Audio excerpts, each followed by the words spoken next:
So in my personal opinion, the iPhone 11 is one of the, interesting iPhones on iOS 17 right now. And to be honest, I would probably argue that iOS 17 did kind of end up hurting the iPhone 11 more than it kind of helped it in a way. Now, of course, the iPhone 11 getting the next version of iOS is always good. I'm always liking whenever Apple does anything like this because it does help support older iPhones. They do lengthen the lifespan of some of these older devices. So I do think that's a really, really cool thing that they do. But this is a big thing to keep in mind. With a device like the iPhone 11, the problem with this specific iPhone on iOS 17, there's two different ones. One, there's battery life, and two, there's features. So first of all, with the battery life of the iPhone 11, to be honest, the battery life on the iPhone 11 on iOS 17 isn't as good as the battery life, in my opinion, on iOS 16. Now, it's going to get better, I'm sure, once iOS 17 is at its official point. I'm sure it's going to be at a much better stage, and I'm really looking forward to that because those types of things, again, make these phones feel and perform much better. And again, the first beta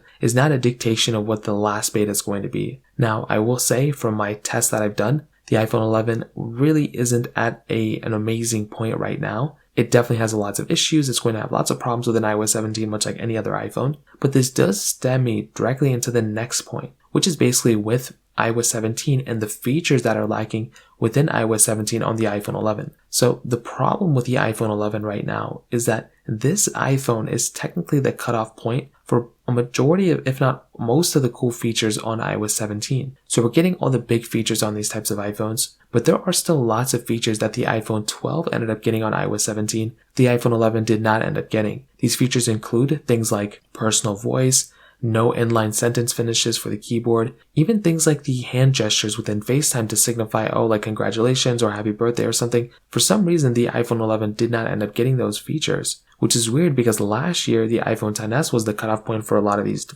devices. So I do wonder what's going to be happening for the future of the iPhone 11. Is this going to be like an iPhone 6s and iPhone 7 type of relationship, where basically the iPhone 6s and iPhone 7, although they were two different years of iPhones and the iPhone 7 was more powerful, they ended up getting the same types of features and differences and things like that within the last couple versions of iOS. So I think the iPhone 11, again, is in an interesting spot. This iPhone, in my opinion, could last for a very long amount of time, but I feel like Apple, again, is kind of limiting some things here and there with this device, and I'm very curious to see what's going to happen with the future of the iPhone 11. So in terms of that kind of covers it up there. If you have any other thoughts or questions, let me know in the comment section below. Hit the like button, that would mean so much, but definitely hit that subscribe button. More importantly than everything else, I love every single one of you guys. Hopefully I'll catch you guys in the next video. Peace out till then.